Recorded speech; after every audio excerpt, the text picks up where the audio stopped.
Welcome back to the deep dive where we dig through those research papers so you don't have to. That's right. All right. Today we're diving into something, well, let's be honest. Yeah. It's something that I think we're probably all dealing with a little more these days, especially here in the UK, and that is dry eye. Absolutely. It's incredibly common.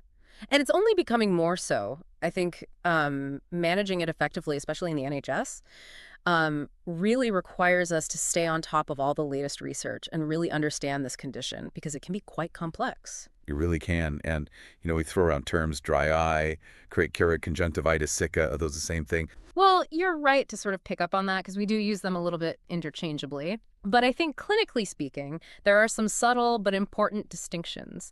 So dry eye, I always think of as kind of the umbrella term. So true dry eye is a deficiency in tear production or tear function, which leads to tear film instability.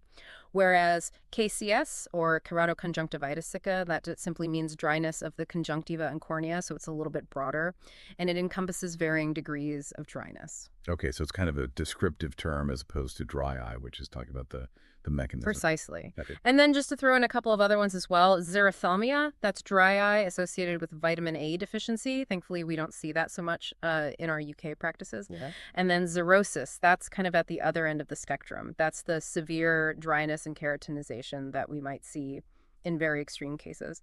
And then, of course, we've got Sjogren's syndrome, where dry eye is one of the major symptoms. So it's like a whole spectrum of just dryness. Before we get into all of that, how crucial is it to really understand the tear film? It's absolutely fundamental. Yeah. You can't really treat what you don't understand, can you? So imagine the tear film is like a perfectly constructed cake. Okay. I'm intrigued now. I do like cake. So the top layer, you've got your lipid layer, which is produced by the meibomian glands. That's like the frosting on the cake, which seals in the moisture, prevents evaporation, and allows the tears to spread evenly with each blink. And of course, a smooth lipid layer is essential for clear vision as well, right? Absolutely, yeah. I mean, we've all seen those patients where that lipid layer is just completely disrupted and their vision is all over the place. Exactly. Then underneath that, you've got the aqueous layer, which is produced by the lacrimal glands. So that's kind of like the substance of our cake. And that is mostly water, but it's also got electrolytes, proteins, growth factors in there, which are really essential for maintaining that healthy ocular surface. And that's what we're replenishing with the artificial tears as well. Yeah, right? absolutely. But just as a cake needs a sturdy base, we need that mucus layer in our tear film. Okay, yeah. So that's produced by the conjunctival goblet cells, and this allows the tears to adhere to the ocular surface. So no soggy bottoms. Exactly, no soggy bottom. So what happens then when one or more of these layers are disrupted? Is that essentially what causes dry eye? It's a major part of it, yeah. So these disruptions, whether it's to the production of the tear film, the composition, or the distribution, that can all lead to that uncomfortable dryness that we know as dry eye. And it's not always just one layer, is it? I mean, it's Right. usually a combination of things going on. It's multifactorial. And often one will lead to another, like a domino effect. So this is where understanding the mechanisms is really important. Okay, so let's talk mechanisms then. What are the main culprits? What's going on that disrupts that tear film in the first place?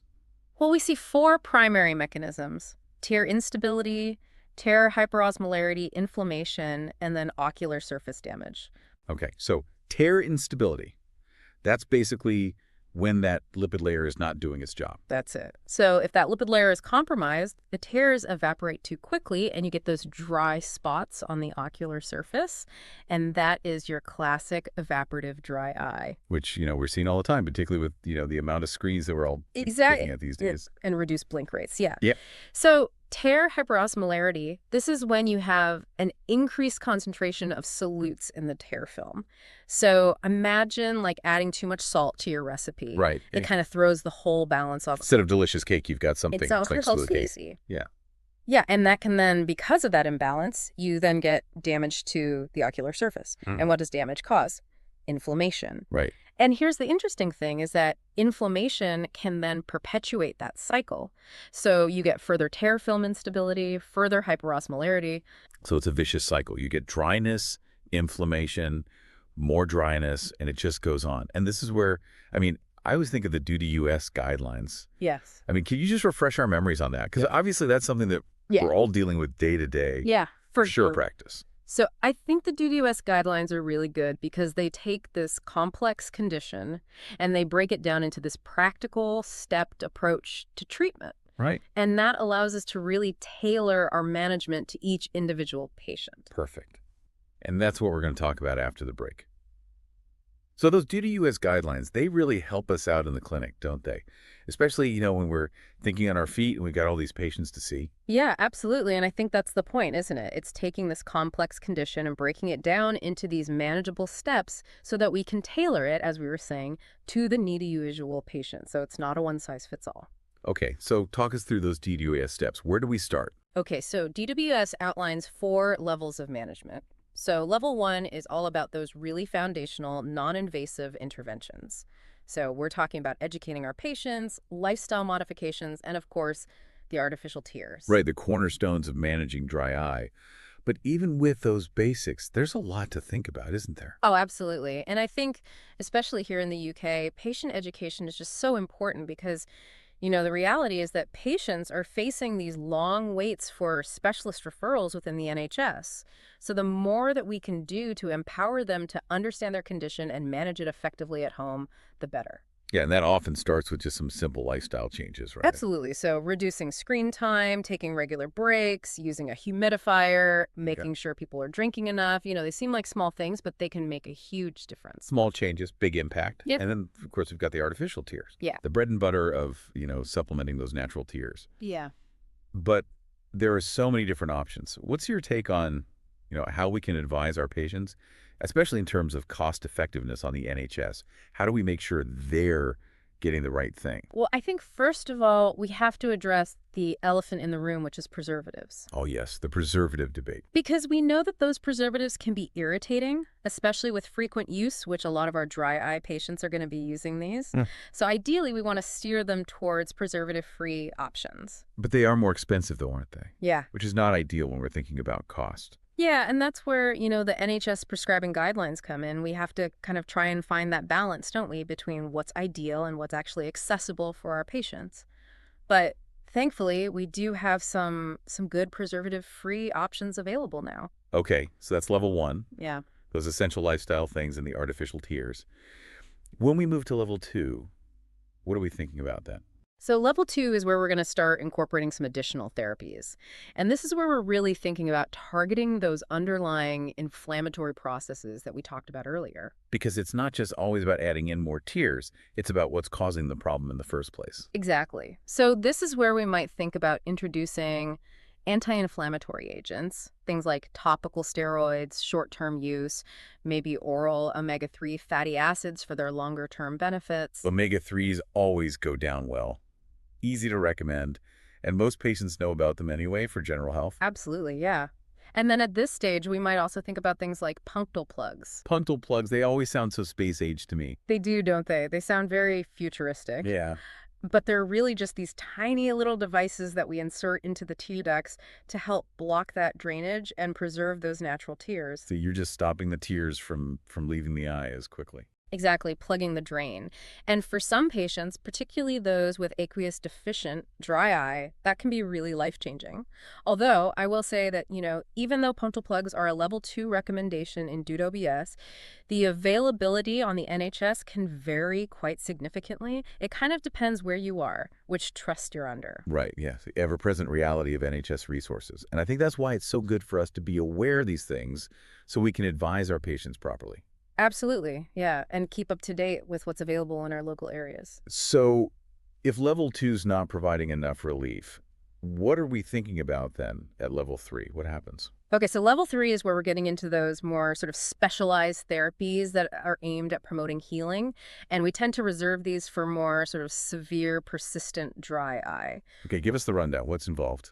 Okay, so one option is autologous serum tears. So these are eye drops that are actually made from the patient's own blood serum. Wait, hold on. Eye drops made from blood. How does that work? It does sound a bit strange, doesn't it? But it makes sense when you think about it because the blood serum contains this wealth of growth factors, vitamins, all these nutrients that can promote healing and lubrication on the ocular surface. So it's using the body's own healing mechanisms to try and combat the dry eye. Exactly that. Wow. And then is this where we start thinking about the special contact lenses as well?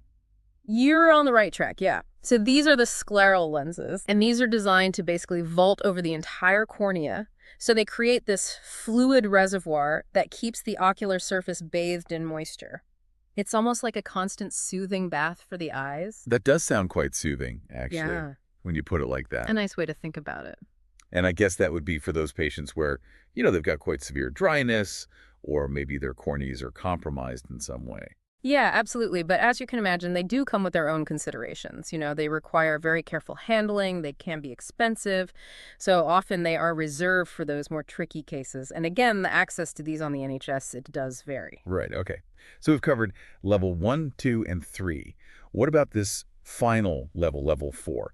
What happens when even these things that we've talked about, it's still not enough? So level 4 is really reserved for those very severe, what we call refractory cases of dry eye where conventional treatments have failed. And I think this is where it really hits home. These patients, they're really suffering. And it's our job to try and exhaust every avenue to improve their quality of life. So level 4, we might be thinking about things like systemic immunosuppressants to really dampen down that inflammatory response. We might even be thinking about surgical interventions, things like tarsorrhaphy. Tarsorrhaphy, which is where we partially suture the eyelids closed to stop the tears evaporating. You're testing me now. I know. But obviously that's a last resort, isn't it? Yeah. It is a last resort. Yeah. Definitely. And I think, again, it just highlights how important early intervention is and that proactive management. The sooner we can break that cycle of inflammation and damage, the better the long-term outcome for our patients. Absolutely. It really makes you think, doesn't it, about the impact it can have on people's lives. I mean, this isn't just about a bit of dryness. This is their ability to see, to work, to socialize, to, just live comfortably. So it's reassuring to know that we have these options, Yeah. Even if they are a last resort. Absolutely, yeah. And I think, as much as those interventions can be life-changing for some people, it also highlights how important it is that we stay on top of the research and, new innovations, because who knows what new treatments might be available to us in the UK, in the coming years. It's an evolving field, that's for sure. So I guess as we wrap up this deep dive then, how do you think that with all the digital devices that we're using, the environment, just modern life in general, how do we as eye care professionals stay ahead of the game? How do we adapt our dry eye management for the future? That is the million-dollar question, isn't it? Yeah. I think it boils down to a few things, really. I think, number one, we have to be even more proactive in educating our patients. And I'm not just talking about managing their symptoms, but how to reduce their risk in the first place, that early intervention. Yeah, prevention rather than cure or... Exactly that, yeah.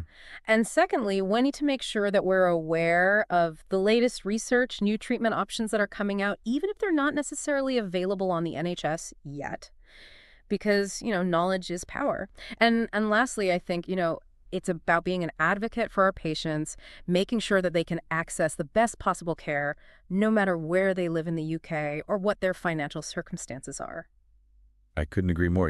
Being informed and advocating for our patients and working together to, that's how we're going to make the biggest difference, I think, particularly within the NHS. Well, I don't know about you, but I am feeling very energized, ready to go forth and tackle dry eye.